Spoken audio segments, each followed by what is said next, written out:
Hi everyone, welcome back to my channel. Thank you so much for stopping by. My name is Amy and welcome to my little bookish corner of the internet.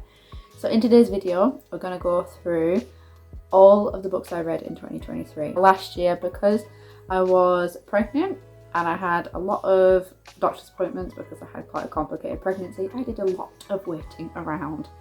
So I got back into reading. So I read 28 books last year, which, considering it was the first year I'd really gotten back into reading, I think that's pretty good going.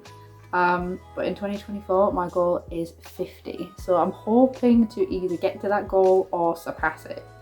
So yeah, without further ado, let's jump into all the books I read in 2023. Now, some of these are physical books that I actually have, and some of them are ones I lent from the library. The vast majority of them I lent from the library because I got a library card and I decided to make the most of it. So, take two, grab yourself a drink. I've got my coffee, get nice and cozy, and let's go through all the books I read in 2023. So the first set of books that I read in 2023 was actually a quartet, and it is the Mortal Engines quartet. I have just taken all the books out of the box, but it's got all the book artwork on the box, which I think is really cool. So this is a set of fantasy books, and Philip Reeve is such a fantastic author. This is definitely, I think it's classed as YA, I'd say. YA fantasy adventure style books with a little bit of action in it, I'd say. But this is definitely a great set of books to read if you want to get back into reading. So the quartet consists of Mortal Engines, Predator's Gold, Infernal Devices, and A Darkling Plane. Now, A Darkling Plane is the last book in the series, and that is the thickest book and the longest. But basically, there was a remake of this in 2018. They made it into a movie, but that did flop. And because my husband Tom had read the books previously, he knew the full story.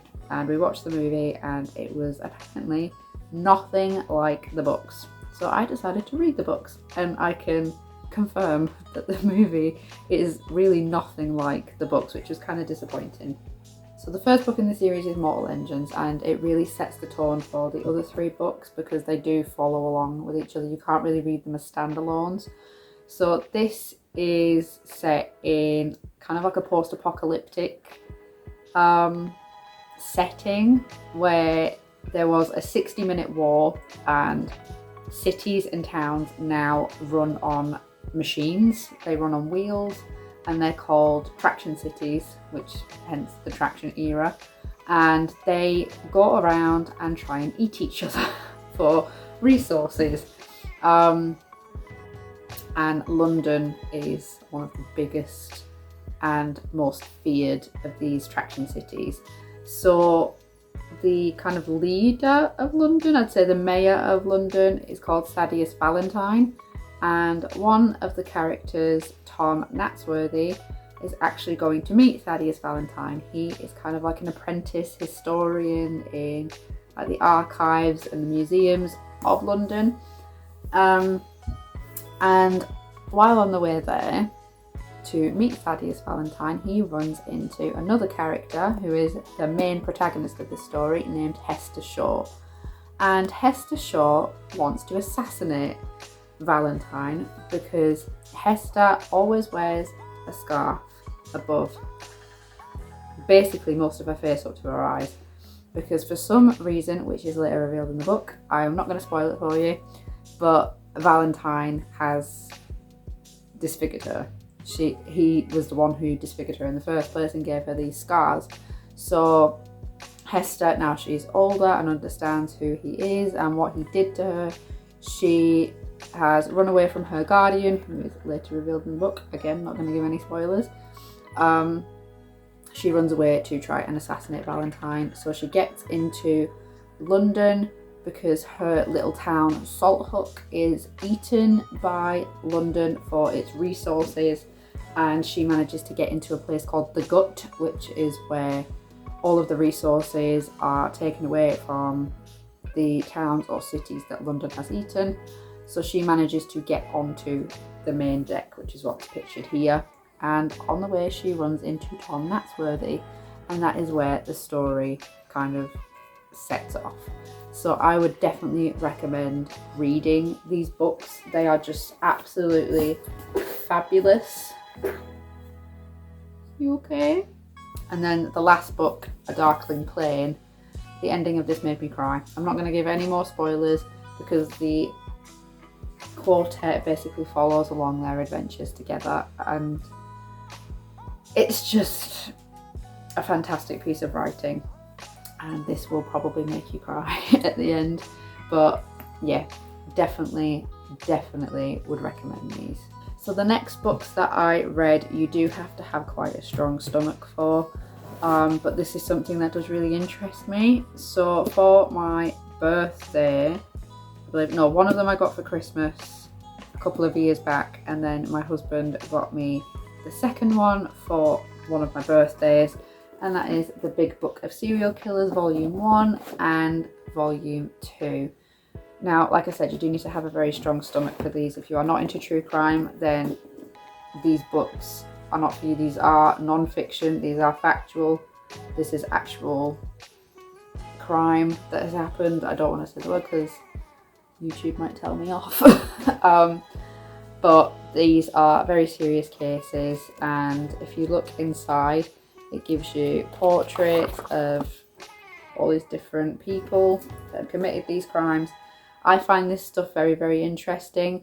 It's not going to be for everyone, so I wouldn't say, oh, go out and read this just if you want to read something. If you are interested in true crime, then I would probably recommend reading this, but if not, then I probably wouldn't. So the next book that I read is The Distance Between Me and the Cherry Tree by Paola Peretti. Now this was a very emotional book. So you are following this little girl here who is 9 years old, and she is called Mafalda, and I can't remember the name of the disease exactly, but she has a degenerative eye disease that is gradually taking her sight, and eventually she will be completely blind. And this book basically follows her journey of gradually losing her sight, and the way she is tracking how much her sight is fading is she is counting the steps between herself and this cherry tree that is on her school grounds, and gradually it's taking more and more steps before she can see the cherry tree, and eventually she won't be able to see it at all. But she meets lots of different friends and develops quite interesting relationships, and it really puts things into perspective for you, because there are children out there who are gradually losing their sight, and they have to learn to deal with that at such a young age. It's very reflective, I'd say, and it does make you think about life a little bit more. Now the next book I actually lent to my mum, because I read it in probably about a day, because when I was reading it I was actually in hospital having minor surgery for my pregnancy, and I had to stay in overnight, and this book was phenomenal. I could not put it down. I stayed awake till like 1 AM even though I just had surgery, and that is The Seven Husbands of Evelyn Hugo by Taylor Jenkins Reid. This was such a phenomenal read. I could not get into it to start with. I thought it was a really slow burn, and I just really struggled to get into it. But once I got into the actual husbands part of the book, I was blown away by the writing and just the twist. I'm not going to say the twist, but oh my god, it was something else. So we are following Monique Grant, who is a journalist, and she is hired seemingly by Evelyn Hugo to interview her about an auction on some of the most famous dresses that she wore to donate to a cancer foundation. Now when she actually meets Evelyn Hugo, she turns around to Monique and says, I don't want you to interview me, I want you to write my life story for me. And then she tells Monique about her life with her 7 husbands and what went wrong in each of them. And again, there's a twist and I did not expect it. So I would definitely recommend reading it if you haven't, because even though it is a bit of a slow burn to start with, you won't regret reading it, I don't think. And I lent it to my mum because it was that good, and me and my mum have very different reading tastes. But yeah, definitely pick it up if you haven't already. The next one I was lent by a friend, and I think I actually lent it to my mum-in-law, and that is How to Kill Your Family by Bella Mackie. And again, this was a bit of a slow burner, but once I got into it, I think I finished it in a couple of days. So we are following Grace, who decides to kill off her father's family, and her father doesn't actually know that she is the one doing this, obviously. So the premise of the book is Grace's mum actually died from cancer, and she finds a letter that her mum wrote to her father, basically pleading for help because her father basically had nothing to do with her. And then she found a reply basically saying, no, I'm not going to help you. Just keep Grace away from me, keep her away, don't tell her that I exist, I don't want to know she exists, I don't want any updates on her, etc. That kind of premise. And that obviously makes Grace very angry. So she plots to kill her father's entire family and then eventually her father. And it's got humour, it's got wit, it's got obviously very dark parts to it, but it flows very well together.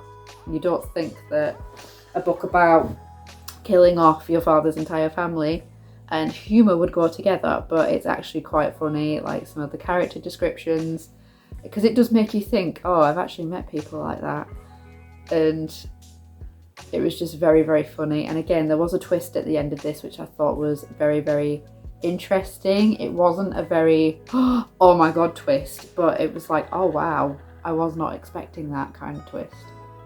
So yeah, another great book by a great author. Now, this book I got for my birthday last year, and I had seen this all over Instagram, all over Facebook. I don't have TikTok, but I was seeing adverts for it everywhere, and my friend actually bought it for me and said I would not regret reading it. And she was right. And that book is Verity by Colleen Hoover. I read this in a day. It did not take me long to finish it. It left me speechless, if I'm quite honest. And then I told my husband about it, and this is how I know a book is good, is if I go to my husband and say, you'll never believe what just happened in this book. So I read this and I was just astounded. I've heard that some of her other stuff, Colleen Hoover, I've heard some of her other stuff isn't as good.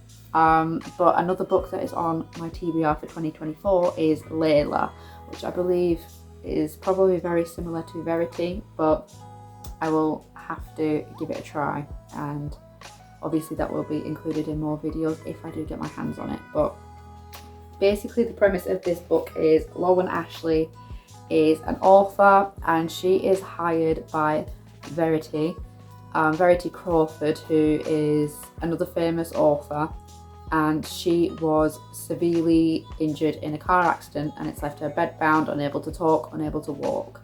So Lowen is hired to basically finish off the series that Verity started, and Lowen accepts, but she has to go to the Crawford household with her husband, as in Verity's husband, not her own husband.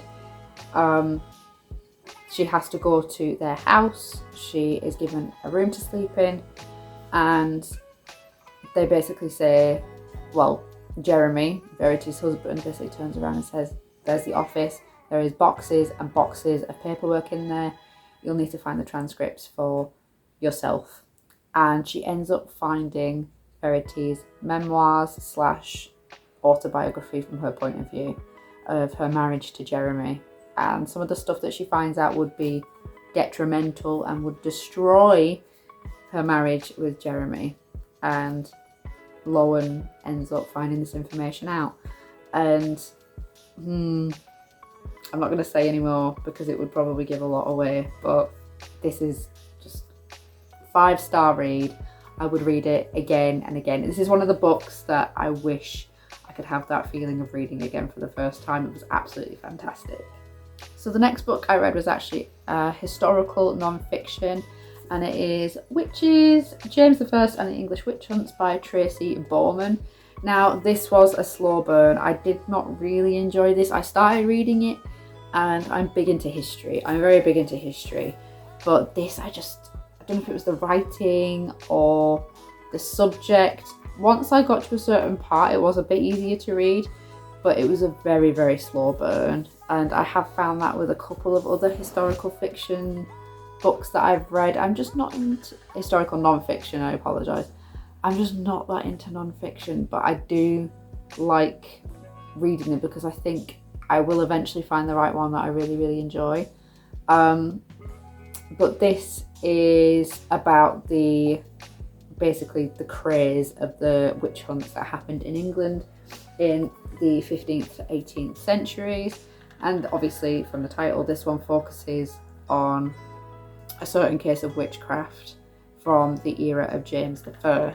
And Tracy Borman, she's a very famous historian. She's done a few, TV shows and everything like that. And she basically criticises how much of a double standard there was, that you could just dance as a woman in a circle with a bunch of other women and be considered a witch. It was just something else, how they were accused, how trials were handled. It was very, very just contradictory, and it was just a very patriarchal society. And yeah, it's just one of those books that it does, even though I didn't enjoy it that much, the message of it did really hit home for me. And witches was a theme seemingly in the books I picked last year, which you will see from some other books that I have picked out. But yeah, if you are interested in history and the witch hunts in England, then I would probably give this a read. Now I think this was my favourite book of the year. I'm not going to lie. This was just absolutely phenomenal. It scared the daylights out of me. I'm not a big horror reader. I'm a bit of a wimp. I do get scared quite easily. But I saw this on a channel called Darling Desi. If you have not watched her channel, please do. She is just a warm, cosy person, and I wish I could meet her one day. But I saw this book on one of her channels, and my husband, he wanted to get it me for my birthday, and he went into Waterstones, which is basically the bookstore that is all across England. I think it's like Barnes and Noble in America. So he went into Waterstones and said, "Do you have this book?" And the guy behind the counter said, "It says we've got no stock, but I'll have a look in our storeroom and see if it's there." And this was the last copy. So it's amazing that I got this, and it is Draco by Dacre Stoker and J.D. Barker. So Dacre Stoker is actually Bram Stoker's great-grand-nephew, I believe. And this is basically about the life of Bram Stoker, and this is seemingly, or supposed to be, what Dracula was based on. So Bram's life from a very young child all the way up to the age of 21. And it switches back and forth. So some chapters are from Bram's early life, and then it switches to the present moment where he is 21 years old and seemingly fighting off some kind of very malevolent being. And there's lots of different characters, including Bram's siblings and the person who Van Helsing was based off, which is kind of cool. And it's just, this was the best book of the year for me. It's very hefty, it's very, very big, and I read this in 2 days. Considering I had a 3-year-old at the time, like a 2 to 3 year old, and I was pregnant quite heavily pregnant when I read this. It was just, it takes a lot for me to just sit down and not stop reading. And this was one of those books. So if you like horror, if you like suspense, if you like action, just read this book, please. It is just absolutely phenomenal, and I will probably read this again when it gets to October and spooky season. Another spooky book that I read last year, I read this just before I read Dracul, and oh, my little boy's just waking up, but he seems okay. So the other kind of scary book that I read this before I read Dracul because it's quite short and it was a very easy read. And again, I think I read this in about a day and a half, and it is The Woman in Black by Susan Hill. Now, I watched the movie when I was in high school when I was doing my final exams, and now I've read the book. The film is nothing like the book. Again, I don't know what it is, but the book was much more scary than the movie, I think, because with books your imagination just runs away with you and your mind plays tricks on you. And I was reading this like not in the dark but at night time, and sometimes I would have to like pop outside, and yeah, it was just kind of freaky. So I just completely forgot that I had a parcel coming. The guy knocked on the door and I got that scared that I just kicked my coffee over and it spilled all over the floor. So back to The Woman in Black. So we are following Arthur Kipps, who is a lawyer, and he is assigned to visit Eelmarsh House, which is the property of a woman named Alice Drablow, and she was the sole inhabitant of this house, and Arthur has to stay in the house to sort through the paperwork, and he starts having some very, very strange experiences. So at Mrs. Drablow's funeral, he sees a woman dressed in all black, looking almost skeletal, and just very, very frightening. And he continues to see this woman when he goes to Mrs. Drablow's house.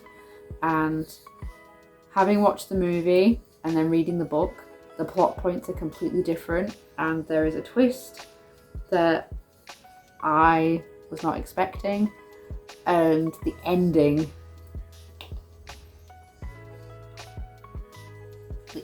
made my jaw drop because it is nothing like the movie, and I was just absolutely blown away by it. And yeah, I definitely recommend reading this if you want a bit of a scare.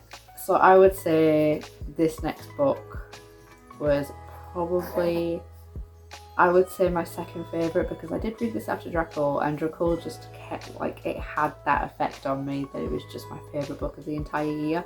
But the second book, I cannot wait to read the sequel. It's in my physical TBR over there on that bookshelf, and it's Legends and Lattes by Travis Baldry. This is just coziness personified in a book. It is just, oh my god, if cozy was a book, this would be it.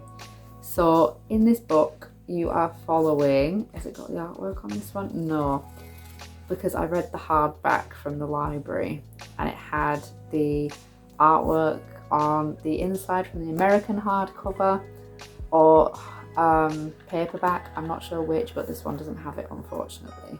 But you are following Viv, who is an orc, and she has decided that she is done with violence, she is done with battles, and she wants to start afresh and open up a coffee shop or a cafe in this new little town. And she meets an array of different characters all on her little journey to open up this little coffee shop, and it's just like a warm hug in a book. There are some moments where you're like, oh no, because it is very much based on Dungeons and Dragons, which me and my husband absolutely love. And yeah, there are some sad moments in it, but this is just a warm hug, like a warm cup of coffee or hot chocolate on a cold day in a book. And I love it so much, and I can't wait to read the second one, Bookshops and Bone Dust, which is sat on my shelf over there. So this next one was one that I got from the library, but I loved it so much that I want a physical copy. So I'm probably going to ask for a physical copy for my birthday or Christmas. And it is Midnight in Everwood by M.A. Kuzniar. This book is just winter in a book. I love it so much. I mean, just look at the cover. I mean, the cover is just absolutely stunning. And it is set in 1908 in Nottingham, and the main character is called Marietta, and she wants to be a ballerina, which I think is just so nice. This is a Nutcracker retelling, and her and her family get a new neighbour by the name of Drosselmeyer, which is a character from the Nutcracker. And Drosselmeyer is a toy maker and an inventor, and he decides that he wants to marry our Marietta in this story. And when Marietta refuses, he becomes quite frightening and decides to chase her. So she hides in the door of a large grandfather clock, and she goes back and back and back, and she is transported into Everwood, which is this magical world that is covered in snow and ice and frost. And she doesn't have the best time while she's there, but she ends up falling in love and meeting lots of different friends along the way. And I just love how this book was written. It's just absolutely beautiful, and I would definitely recommend it to anyone who wants a wintry, Christmassy type book. My little boy just decided to wake up, so I just had to entertain him with some toys. So next on the list is Shrines of Gayt by Kate Atkinson. Now this is quite a long book. It took me quite a while to read this, and there are lots of different characters in it, and I did find it quite hard to keep up. But basically the story opens with Nellie Coker, who has just been released from jail, and she is basically the matriarch of this nightclub empire in London, and lots of different people, including her children, want to take her place. And it follows lots of different points of view, and murders start happening basically. And there is an inspector named Inspector Frobisher who basically believes that Nellie, or something to do with Nellie, is committing these murders. And I can't remember the exact circumstances, but Inspector Frobisher is introduced to a girl named Gwendolyn, who goes undercover and tries to find out the truth about what's happening. And yeah, it's quite an interesting read. I did enjoy it, but it was just quite long and there were a lot of characters to keep up with. So next on the list is North Hangarrabi by Jane Austen. Now this wasn't my favourite book. I think it was just the language, the way it was written. I found it quite difficult to keep up with. It is quite a short book, but this basically goes against all the Gothic novels of the time. So North Hangarrabi is about a girl named Catherine who is asked by her aunt and uncle if she would like to move to Bath with them and basically explore the frivolities of being a middle to upper class lady, and she accepts, and she ends up meeting a man called Henry who she does fall in love with, and she also befriends two girls named Eleanor and Isabella.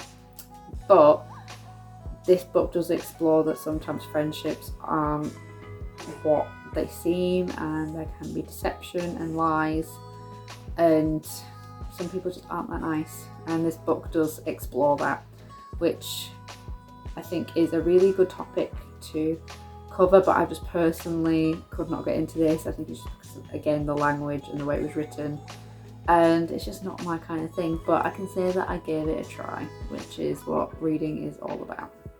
So the next book is one that I got from the library. All the rest of these books are books that I got from the library.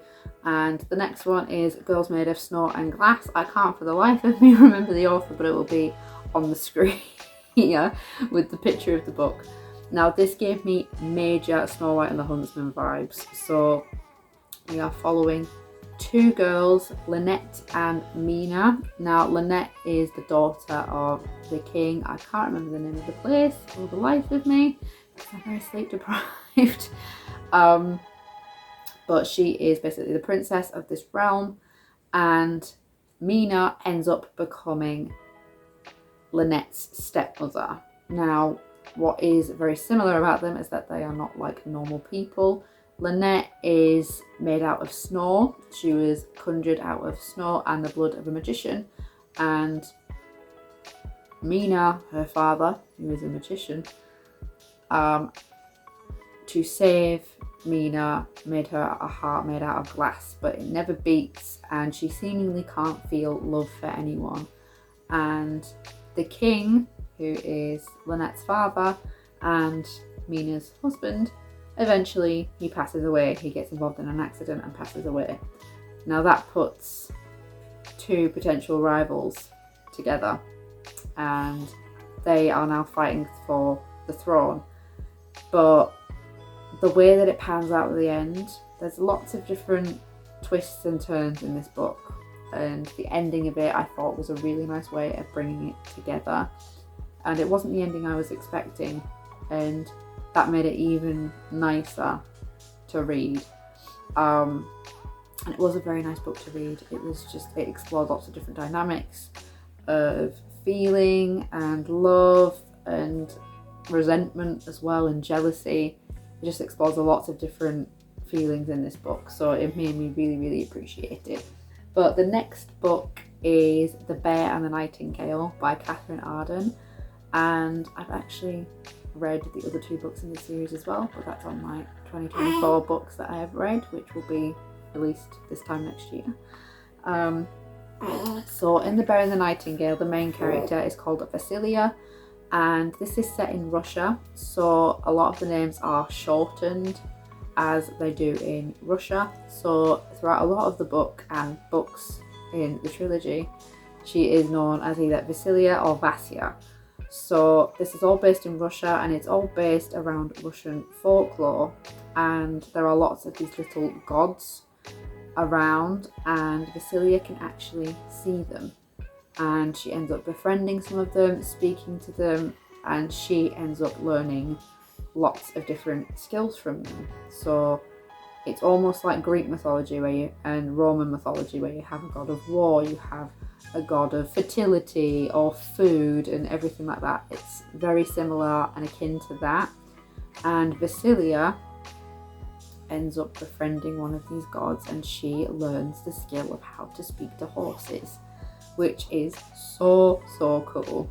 And she also ends up meeting a god called the Bear. He does have an actual name, but I can't remember what it is.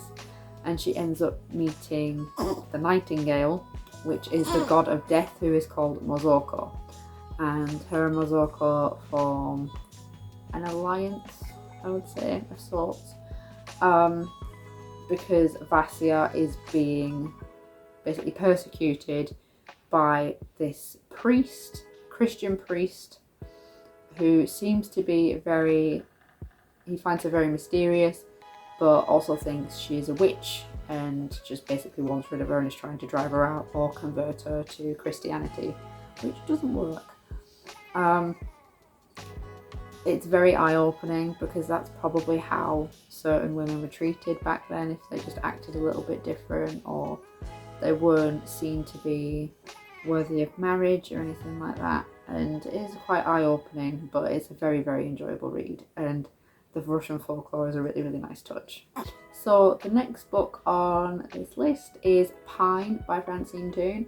This wasn't my favourite book, but I did quite enjoy the kind of revenge aspect of it. So basically you follow a little girl called Lauren, who is about 8, 9 and a half, and she gets bullied a lot at school because her mother went missing, and her mother was known as a bit of an outcast, a bit of an oddball, should we say, a bit of, as it's quote unquote in the book, a weirdo. So Lauren gets relentlessly bullied, and she lives with her father Niall, and one night they are driving down a road and they see a woman in the middle of the road who is seemingly cold and upset and very scared. And everyone in the town seems to know a lot more than they let on, and Lauren does catch on to this, and then eventually one of the teenage girls that she knows eventually goes missing, and then the whole truth starts to come out gradually, and then by the end of the book you know what's happened, and there is a link between this teenage girl and Lauren's mother. But I did like the book, but the ending was just very, very abrupt for me. Like, it didn't seem like there was much volume to the ending. It was just, this is what's happened, that's it. And I just didn't really like how abrupt the ending was. But other than that, it was a very, very enjoyable read, and it's very wintry. Even though the book starts in autumn, it's set in the Highlands of Scotland, which is very cold, very snowy and very wintry, so that did make me think of winter, and I did quite enjoy it. So it'll be on my book recommendations for winter, but it's just the ending was a bit too abrupt for me personally, but other people might enjoy that. So next is Daughter of the Pirate Queen and Daughter of the Siren Queen. I had to recommend both of these books because they're just fabulous together, and the third book, Vengeance of the Pirate Queen, is on my TBR for this year. I cannot wait to read it. I'm so excited. So we follow Alossa, who is a 17-year-old captain of a boat, and she is the daughter of the well-renowned pirate king, who is quite feared among a lot of other pirates. And she is sent on a mission to retrieve a map piece by her father, but to get this map piece she must purposefully be kidnapped. She allows herself to get kidnapped, and she later finds out that she has the powers of a siren, which she gets from her mother, and that links very nicely into the second book. So it's a very, very good read. There's romance, there's action, there's suspense, there's just adventure. There's just so many different elements to it, and I love it so much, and I can't wait to read the third one. Next is The Illusions by Liz Hyder. Now, this is a hefty book. It's quite big, but it's all about magicians in Victorian London, and it's just so cool. And it's about women in the photography business, and how photography is just and cinematography is just starting to come in, and how that's used in magic and everything like that. So we follow Cecily and Edie. Now, Edie is the cinematographer who's using cameras from her father's business, and Cecily, who is basically the apprentice of a con man, and her con man mentor gets killed very suddenly, and she thinks that it is her fault because she understands that she is different from other people, and she has powers that she doesn't understand how to use or why she has them. But she ends up crossing paths with Edie and with a magician called George, and they form a very lovely friendship, and they all help each other out. And there is another character as well, and he helps Edie understand her powers and how to harness them and use them to her own advantage, which I think is just amazing. I love the premise of this book. I think it was such a good read, and yeah, I really enjoyed it. If you want a bit of girl power but set in Victorian Bristol, I would really recommend it. The next one is The Ravens by Morgan Cass. Now, this gave me The Craft vibes. I really enjoyed it. I didn't think I would, because it's based on like a college sorority and everything's a bit cliquey, and that's just not personally what I like in a book, but I did really enjoy this. So the main character is Vivian, or Vivi as she likes to be called, and she gets accepted into Westerly College, where there is lots of different cliques such as the Ravens, and she is picked to basically undergo these trials and challenges to see if she will be accepted, and she is. But then things start happening which are a bit weird, as in the friend of a previous Raven who was who lost her life starts coming back to the sorority house when she seemingly is unable to. So it's believed that she's unable to enter the sorority house, but then she's stood outside the front door. So lots of strange things like that start happening, and there is some very, very cool twists in this book, which I really, really enjoyed. So if you do like that kind of thing, then I would definitely recommend reading The Ravens by Morgan Cass. So next on this list is Godkiller by Hannah Kaner, and this is just such a phenomenal read. I absolutely loved it. And Sunbringer, the second book, is out in about a month, which I'm really, really excited for. That's definitely going to be on my TBR for 2024. But basically you are following Kissin, who is a god killer, or basically a bounty hunter for gods. On her journey, she ends up meeting a girl called Inara, who is the daughter of basically a noblewoman, and her mother is killed, and an assassin is seemingly on the hunt for her, and another assassin is seemingly on the hunt for Kissin. So they form this unlikely alliance with each other, but not full truths are told at the start. Eventually they are, but not at the start. And it turns out that Inara has a god attached to her called Skidig, I believe. Skidig. But Kissin cannot kill this god because it would kill Inara in the process.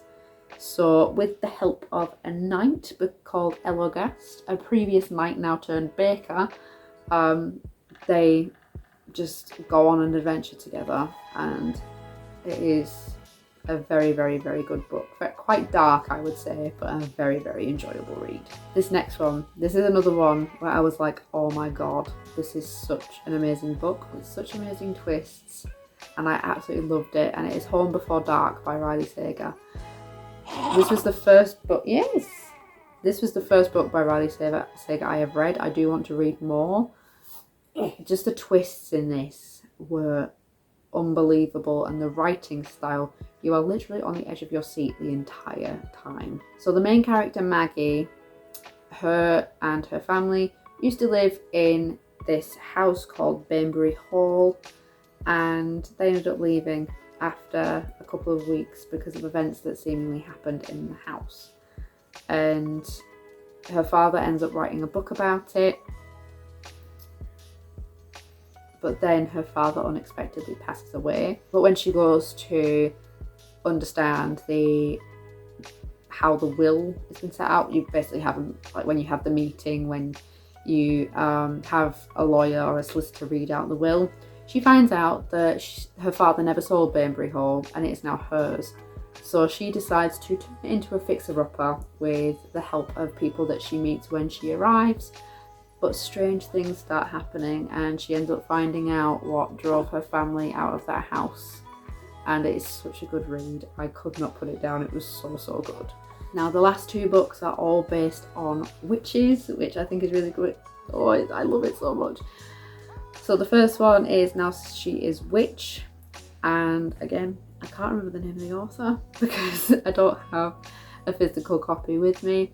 But the book starts with a character called Lux, and she is burying her mother who has died unexpectedly. But she is now a suspected witch herself, so she is driven out away from her home, and her home is actually set on fire, and she is caught in the flames. And she thinks she's gonna die, and then she is rescued by a hooded figure who ends up being another woman called Elsa, or Elsie. And she wants to seek revenge on a man who wronged her a couple of years prior. So this story is about them working together and trying to help each other, and basically bringing out the wolf in each other and the witch in each other, and using their powers to their advantage. And it's a woman power book, and I absolutely love it. If you want another book that's all about girl power and finding yourself within, then read this book. And the last one, which was probably another one of my favourite books, was The Witches of Vaal by Anya Bergman. Now this was a very, very dark book. A lot darker than I was expecting it to be. I understood that it was going to be dark because it was about witches and how they were tried in Norway, I believe. And basically back then in the 17th century in Norway, like I said for one of the other books, I think it was the Tracy Borman book, even dancing could get you tried as a witch. So we're following 3 different women in this book. There's Zegri, who has been accused of witchcraft because she was a mistress to somebody. There is Ingeborg, who is the daughter of Zegri, and she is known sometimes in the book as Inga, and she's determined to free her mother, so she actually follows her to Vardor where she is imprisoned. And then there is Anna, who was actually a mistress to the King of Denmark, and she ends up being tried as a witch. And it follows all their different points of view, and Anna is actually hired to help the enemy, basically, to accuse women of being witches. So it is a very, very gut-wrenching read, I would say, and it does have very, very sad moments in it, but they meet lots of different characters along the way, and it does end up being a very, very good read. So that's all the books I read in 2023. My throat is now hurting a little bit because I've just been talking about books for nearly an hour. But yeah, I really hope you guys have enjoyed this. If you have made it this far, thank you so, so much. If you have made it this far, I would like you to leave me any emoji you like in the comment section below, or comment what your favourite books were of 2023 and why. So yeah, I hope you guys have really, really enjoyed. Keep on reading, and I will see you in the next one. Bye.